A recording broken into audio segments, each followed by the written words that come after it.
Well, hello everyone. It's Katrin with Blend Precisely and Aromatherapists in Business. And I'm going live today. Just 1 second. I'm going to make sure that I have everything going here as always on my streaming. So let me see if I go live right now. Okay, and can you hear me? On my streaming. So Yep. let me see. Perfect. Okay, it works. And the reason why I'm checking actually right now, I've got a new microphone and it's just standing there next to me. And I think the sound should be a little bit better as well. So let me know if you don't hear me or if you have any problems hearing me. So today I have two things actually. So first of all, I wanted to answer a question for someone who's using Blend Precisely, and that is about the profit margin. So I'm going to share my screen in a moment. And then the second one is really a last minute idea we had here, and I'm going to bring Greg Frisbee on. He is a motivational speaker and a performer and a coach, and that will happen in a few minutes. So I have him already here in the waiting room. I can see him, so that's going to be a really nice treat for all of you. But for now, I'm just going to share my screen, and I'm going to show you quickly how to create the profit margin, and then we will turn everything over to the interview with Greg Frisbee. So just 1 second, I'm going to share my screen right now. And you should be able to see my screen in a second. And it's going to do this weird thing where everything goes into the back. But I will go over here. And the question came up, how can I create a 36.5% profit margin? So I pulled up a recipe here, and as you can see, it's got Roman chamomile, lemon, lavender, and grapeseed oil in here. I also have an amber bottle in here, and the default markup is always 3. So basically, when you create a recipe, you will have the cost of the raw ingredients, you will have the container parts, and then you will basically have everything together, which is your cost of goods sold. And they are here in this case, let me just turn them over to US dollars. And they're $8.28. So now the question comes up, if I have these type of product costs right now, how do I create a 36.5% profit margin? So very specific from one of our members. And I'd like to answer this quickly online here. So for 36.5%, you would simply add 1.365. Because if you were to double, for example, your profit margin, you would put in a 2. If you would triple it, you put in a 3. And if you just want 36.5%, that's below 1.5, so you would put 365. And that would actually give you then this profit margin. Now, I do need to caution,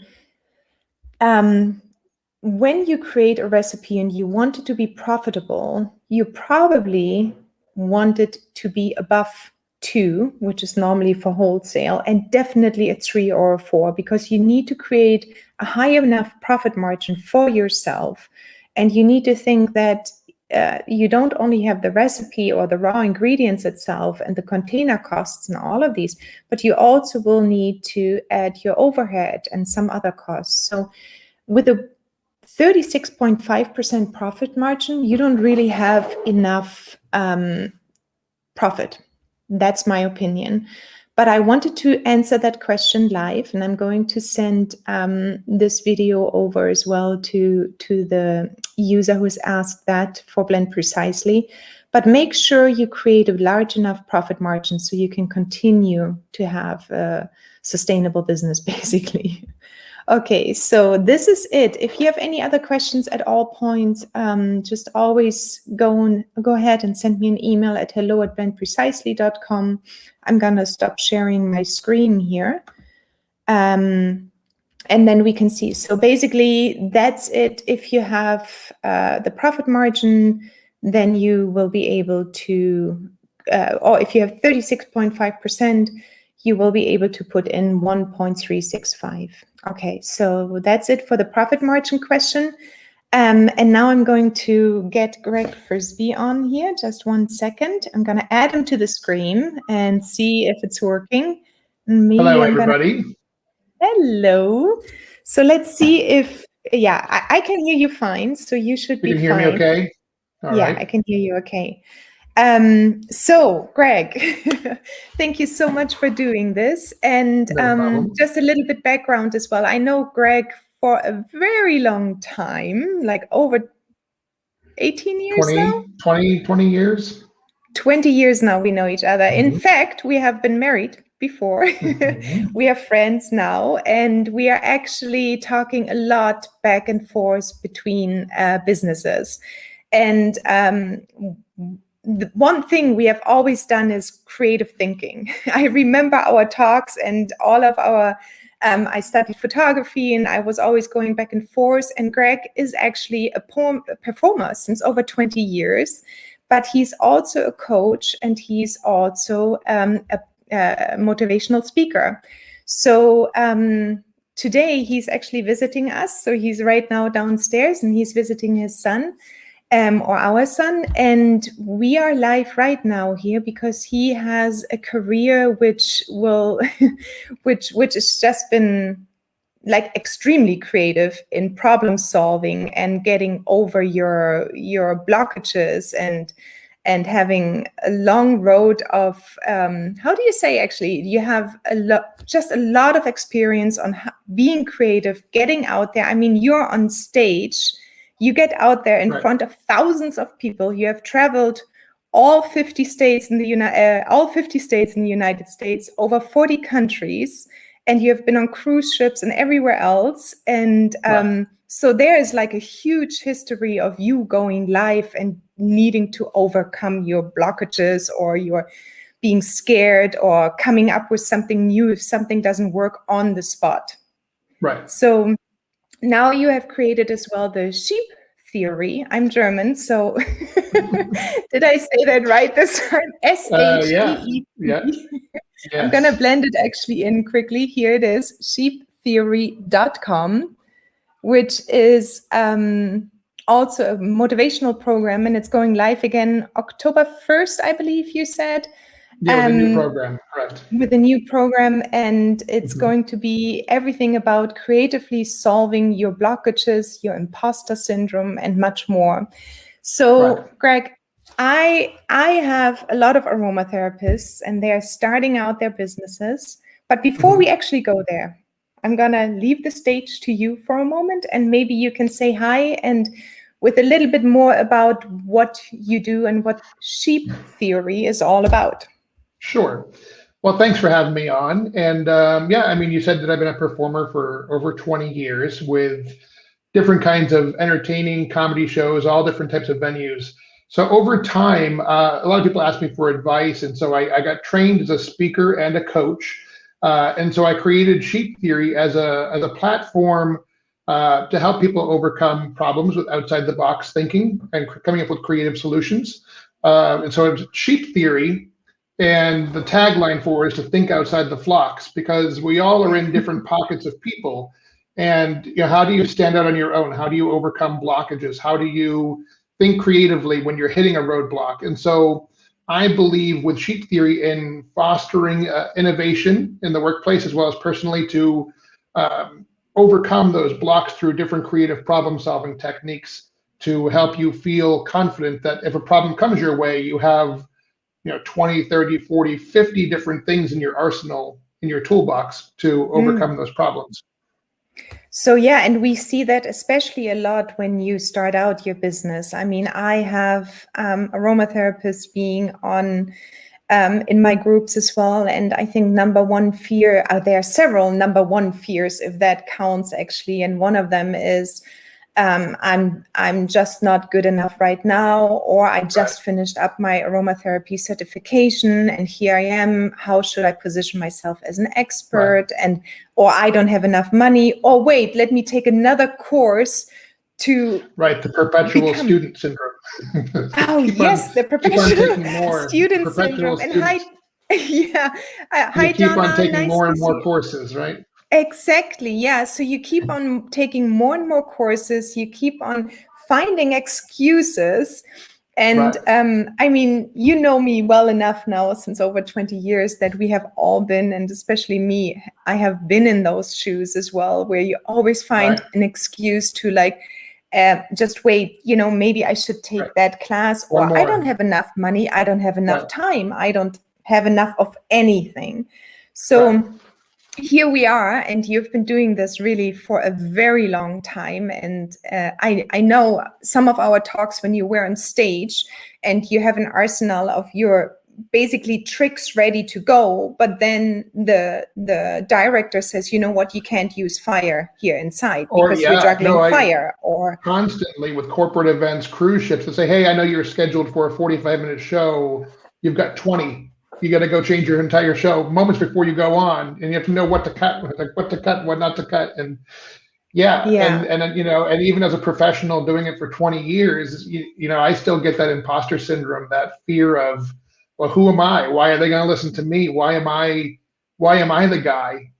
And you have to overcome that imposter syndrome that I think famous people feel like, oh, they're going to find me out. They're going to find me out that I'm a fake, that I don't belong here, yeah. And And I mean, do you have any idea where this imposter syndrome maybe is coming from, or the blockages we have? I mean, obviously it is mostly in our minds, and we know that.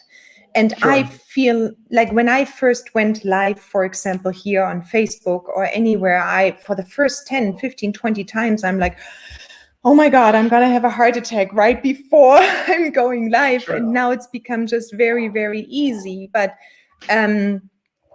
is it true actually, if you do something often enough, that it will become easier? I mean, can you say Well, that for with sure. getting Yeah, on stage for over 20 years? 100%. I get nervous every single time before I get on stage, whether I've done Even that after show 20 100 years? times, 2,000 times, it doesn't matter. And obviously I'll feel more nervous if it's a different stage that I don't normally do. Like I don't do a whole lot of cruise ships. So every time I do a cruise ship, I have a bigger fear than if I'm doing a smaller like fair or festival or things that I've done countless times. But you still have that fear before you walk on stage.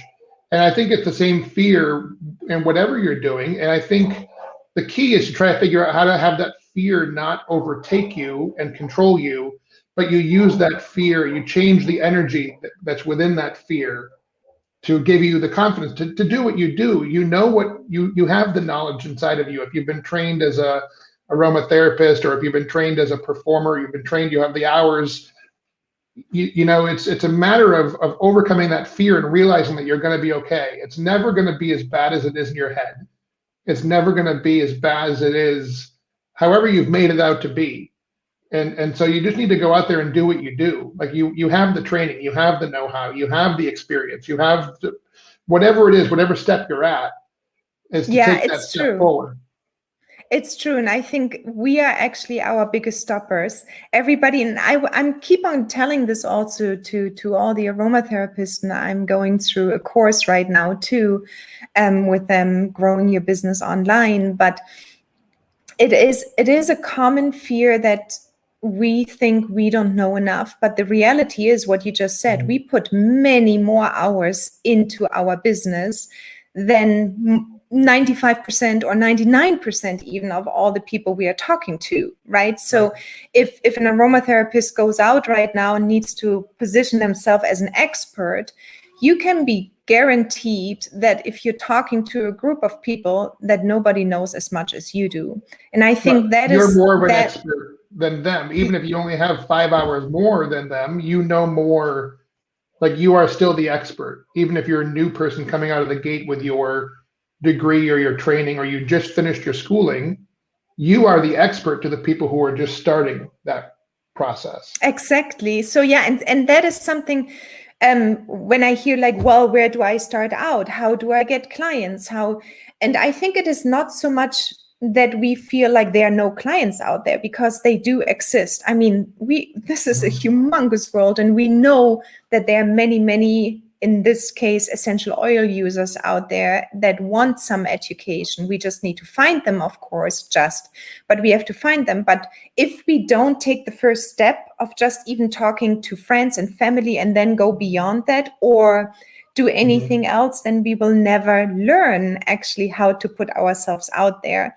And that is also one thing I teach in the Blend Precisely Academy, is get set up early enough so you can actually grow your following and your email list, because it will take time. It will take a lot of time, in fact, to increase your audience and to get people on your email list and to have followers on Facebook. And if you are not showing up, or if you're hiding somewhere else, then they will never know. And you can only get better if you actually put yourself out there. And I think that is in product creation, that is going on stage, that is anything. Would you agree there? Is that? Yeah. You have you know, one of the things I wanted to say with coming on today is you have to say yes to opportunities as well that come your way, you know, and get into the habit of saying yes, because you don't know where that yes is going to lead to. It's going to lead towards more growth, towards more opportunities. Yeah, no, that is really true. Let's see. Donna is saying, let me see. I've already had a few people ask me questions saying they feel that I'm an expert on something. It's so wonderful. Yes, exactly, Donna. And Donna is part of our of the Blend Precisely Growth Academy as well. And she has been putting herself out there quite a bit. And she had one of these literally, who am I to do this? And now she created a Facebook site, she's creating a website, she has products and so on. So you're basically helping entrepreneurs to solve or overcome their blockages a little bit. Would you say, and that I'm just writing and looking at my notes here, Greg, because you mentioned you're thinking outside of the box. And I really, really love that, actually. Thinking outside of the box is so important in business and so needed, because if you are not creative or a problem solver or not thinking outside of the box, you're basically following someone else's steps. And that doesn't mean really you're bringing your personality in. And you have to do this a lot on stage. You have to be you, basically, right? You're putting yourself out there. So thinking outside of the box pretty much needs to happen on a daily basis, I think. Yeah, well, you know, I think I had said in the beginning is, you know, you want to create this toolbox. You want to create a bunch of tools to be able to assess the situation. After doing hundreds or thousands of shows, I've been faced with all different sorts of scenarios, right? Whether it's hecklers or what kids say or what adults say, and you build, you know, I build up these things to say in different situations based on experiences. And I think that translates with whatever business you're in, whatever projects you're working on. You create your tools, you create your arsenal, that when somebody comes to you with a question, you know, you may not know the answer to that question the first time somebody asks it, but if that question comes up over and over and over again, you know, the second, third, fourth, fifth time somebody asks you that question, you're going to have the answer. Because so what do you do the very first time? Do you think, like, when the question would come up the first time and you're like, oh, what do I do? Well, I mean, there's different things you can do. I mean, you can be honest and say, hey, that's a great question. I don't actually know the answer, but let me find it for you and I'll get back to you. Give me an hour, 2 hours. Give me till tomorrow and I promise you I'll get back to you. And then when you do get back to that person, you've now gained not only knowledge, but also credibility that, oh, when this person says they're going to get back to me, they actually got back to me. And so that doesn't happen too much either. Yeah, it doesn't happen. People flake all the time, saying, "Oh yeah, let me give you a call in an hour." Oh sure, you know, I'll shoot you another email, and then a week goes by and you don't hear from that person ever again. You know, so yeah. I So think that's already. Sorry. I was just going to say, I think that there's different things you can do there. And if somebody asks you a question that you don't know the answer to, it's okay to not know the answer to every single question that comes up, but try to be helpful to people and find the answer for them where you can. Yeah, and I think that could also differentiate you from the competition or from others, that you put special customer service actually on to your business as well, because that is something also we talked about in the Blend Precisely Academy, is that the customer service has gone downhill so much that if you just put like a little shining star into your business and you do create this feedback, or you get back to the people, or you add a little something extra, like probably what you're doing in your shows, you might say, you know what, I'm going to play a little bit with these kids after my show unexpectedly. And that adds obviously a lot of value to the people who hired you. The thing with that is that people can find information about anything themselves, right? I mean, people can look up stuff online themselves. They can do anything themselves. The thing that's going to sell you and have you stand out different than anybody else is you and your personality and what you bring to the table. I mean, anybody can go, like if I go out and do a show and I'm a juggler or a magician or a comedian or whatever, anybody can learn magic tricks, juggling tricks, comedy, and go out and do a show, but nobody's going to bring what I do, to my personality or my experience to the table. Right. So I think, you know, the main thing we all have is our personalities of who we are as people. You know, you have your personality and what you bring to the table. Donna has what she brings to the table. Everybody has what they bring to the table. And it's your personality, that's your strength. That's the one thing that nobody can take from you or copy from you, or like that is the most expertise and experience that you bring, is the expertise of you.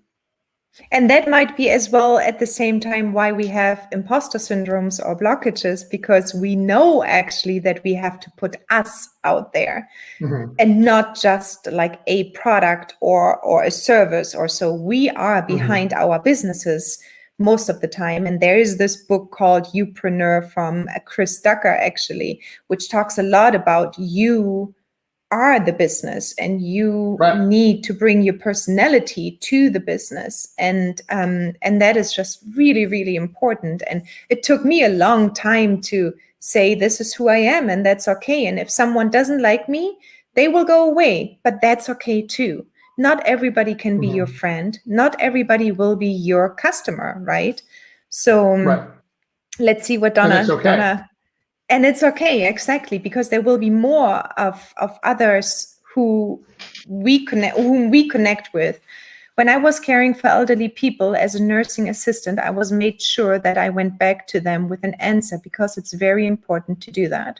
Yeah, so Donna, you're coming from a nursing background, and I know that just because we have been working so much together. But exactly, you don't leave anyone hanging there, but it happens a lot. And I think that's one major point. What you can do is like take on as much as you can. Don't overdo it. And what I always liked as well in my corporate world, I had for myself at least the saying, I rather under-promise and over-deliver than over-promise and under-deliver. And I think it's part of my German culture maybe as well. But if I'm not 110% sure I can fulfill something, then I will not say, oh, sure, I can do it. I will then say, let me look into it. Or if I'm sure, I say, yes, I can do it. And I think that is a really nice way of also treating your customers at all times, is make sure you don't overpromise and then you underdeliver. I think that's happening a lot. So I don't want to make it too long as well, because we're just jumping on, and it was like a really new or short notice idea. But what I wanted to see is like, do you have maybe like 3 little action points for people to say when they have a blockage? Because I know you have a big tool case and you don't need to say, you know, everything, but are there anything, or is there anything you would tell my group of people here, my aromatherapists, when they're stuck or when they're fearful of something? You've got a few action points for them to take home? Sure, absolutely. I mean, one of the ones that I was saying initially was to believe in yourself. You know, we all have our comfort zones that we stand inside, and we're afraid to step outside that comfort zone. But the thing to realize is that the moment you step outside your comfort zone, you've created a whole new comfort zone for yourself. that you've Oh, I now like that. you've expanded your comfort zone circle by just stepping a little bit forward. Every time you step forward, you're expanding that comfort zone. The more you do something, the more confident you're going to be, and you expand. You keep on expanding the comfort zone. When I was a kid, I couldn't perform in front of people. I was a shy kid. Now I can perform in front of thousands of people, and that's because I started performing for 5 people, for 10 people, for 20 people, for these small parties, for this, for that, and you keep on building up that comfort zone.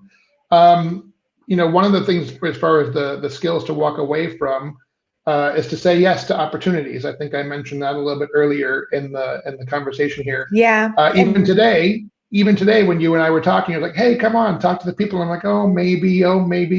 You know what?" But here I am saying yes, and we're having a great conversation here that hopefully is helpful to somebody else out there. And so by saying yes to an opportunity, you don't know what opportunities are going to come from that opportunity just by saying yes to something. So if somebody comes to you and says, "Hey, will you help me with this?" Rather than saying maybe or no, say yes to it, because you don't know what it might lead to. So I would say, try to get into the habit of saying yes. Yeah, Donna says yes, 100%. So yeah. Another thing that people can do that will help them is if you're finding that you're blocked on what you want to do or where you want to go for your next step, look at what the end goal is that you want. Figure out what your end point is. Sometimes when somebody's writing a novel or a book, they figure out, say it's a murder novel, they know who did it and who killed the person. It's because you're talking to your ex-wife. No, but the person, the writer, knows what the end of their story is. They know what the end of their book they want to be. They know the story. And so sometimes you need to know what the end goal is of what you want to achieve. And then you step backwards from there and you put the steps in place backwards, not forwards. So if you're saying, I don't know where to start. I don't know what to do next. I don't know where to go. So start at the end and say, my goal is to be a professional aromatherapist, and I want to have a store, or I want to do this, right? You know what that end goal is. You say, well, how do you need to do that? Well, if I'm going to have a store, I need to know where I want that store to be. I need to know how much the rent is going to be. Then from there, I need to know, well, I need a business plan to do that. You can start at the end and work your way backwards, step by step by step by step, until you get to the beginning. So you know where you are and I have the whole map. Yeah. I know what I need. Here's my blueprint. Yeah, I really like the work back schedule. Really, because we all know we studied aromatherapy for a reason. And that reason, the why, actually, we should keep in front of us at all times and basically say, you know what, if I want to actually make, let's say, $3,000 a month as an aromatherapist with helping elderlies in nursing homes or children and mothers, then we know, okay, how do I get from my end point, I know from my why, over back to the beginning where I am now. And that is with everything. Is like when we study aromatherapy, like when I had the first bottle in my hand of essential oils, I did not know that I'm actually going to study aromatherapy. But of course, when I saw the course hanging there and I can do this, it's like, wow, I can do so much with that certification. Yeah, that I like that a lot. And so then that ties into the third idea that I would give to people. And I think Donna kind of says it right here, where she says, play the tape all the way through. And I think that's kind of what I was going to say next was go in order of the steps as well. Don't try to skip ahead where it's like, this is where I'm at now, but I want to be there, so I should be there right away. There's instructions. There's steps, right? You need to start at step A, then go to step B, then go to step C. And you can go in order. Like if you get instructions to build a bureau or to build a desk, and you think like, well, I know how the desk needs to look, so I'm not gonna look at these instructions, I'm just gonna build it. Then you realize like, oh, I put that part on backwards, or I put this thing in the wrong place, or why do I have 20 extra screws that I don't know where they go? It's like IKEA, here I come. yeah, but with IKEA, they gave you the map, they gave you the pictures, they gave you the instructions, they even gave you the little hex tool to piece this thing together. And it really does help to go in order from step A to step B, and then before you move on to complete step B before you move on to step C. So if you know if you're hitting a block, maybe you're skipping a step. Maybe you're skipping a piece of that piece. Oh, that's true too, because we are getting impatient with ourselves a lot of times because we think like, well, and it is true too. We do have to make money. We do need to survive. We do need to, but also maybe in addition to that, there's always help out there, and you just need to reach out to people. And what I have found actually in this entire setup of businesses, one of the most valuable things is to surround yourself with people, positive people, and who give you like a thumb up and yes, go ahead, and not negativity, especially in the growing period or growth period of businesses. You do need to have as much support and comfort as you can get. And often you get it in communities like we are in right now, the Aromatherapist and Business community. And then probably you have still your performer circle and your comedian circle and like how to write jokes circle. There are circles for everything, or tribes, or however you want to call them. And they're extremely helpful to push you through to the next level. And Donna don't be says afraid that's why though, the steps are there. Yeah. And as you know, with your circles, like don't be afraid to change your circles as well. If you feel like if you've outgrown a certain circle, you want to align yourself within the circle of like-minded people. So if you find that something's not a match, create your tribe or your circle that aligns with who you are, what your beliefs are, what you want to achieve, or with people who have already achieved what you want to achieve, and you'll raise yourself up to their level, to their mentors, right? You'll become a balance with the people who you see as the influencers that you want. Right. And that is something too. We always think like, oh, I shouldn't ask that question. I still have that from school where I was like, well, I do have that question, but I don't want to be the only one asking that question. But you know what? I can guarantee you, knowing now in my age, that 10 more people will have the same question, right? Or the same thought at least, and they're afraid of asking it. So if you surround yourself with the same people or with like-minded people, you can actually really help yourself and others at the same time to overcome these blockages and imposter syndromes as well. And yeah, that's a big, big, big thing to have a small community, but a mighty one. Right. Absolutely. Yeah, well, super cool. Is there anything else you would like to add at this point, or where can people find you, Greg? So I know they can find me. They can find me, Greg Frisbee. They can find me. Sheeptheory.com is the platform that I have for the speaking and coaching. And like you said in the beginning, October 1st is the release date. I'm going to have a program that will launch where people can sign up and get some of the tools, have some access to coaching and, this arsenal of tools to thinking outside the box to overcome different obstacles. There will be a number of different techniques and lessons there that will be part of that program. I really like that idea to have this arsenal of tools. And I think the more you grow, the more you can add to this toolbox, but you never know where to start. It's forever growing. That toolbox is forever growing. You'll always keep on building that arsenal of things to face whatever problems come up. But in that program, you will be able to jumpstart somebody's blockages and imposter syndromes, basically, to say, you know what? There's a whole bunch. There's a whole bunch to do, and you can. Okay, so great. Well, thank you for jumping. Short notice. It was literally I gave you an hour. Do you want to do this? Because I think people might say yes to the opportunity. Yeah, and you said yes. Yes, exactly. People will, and I know there are always people watching it a little bit later. So this one is for obviously anybody who has seen it right now, and I know Donna, and then someone else. But sometimes the thing is with StreamYard, if I stream to a Facebook group, the name doesn't come up. But if somebody is actually watching from a Facebook page, the name comes up. So they need to allow access to grant access to StreamYard to show the name in a group. But I know there will be always people watching afterwards. And thank you so much. I think you're going to have some dinner preparations to do now. And then we will talk. Definitely Blend Precisely. Katrin will be there next week on Wednesday again, same time, same day. And thank you so much all for listening. And thank you, Greg, for coming on. My pleasure. Bye.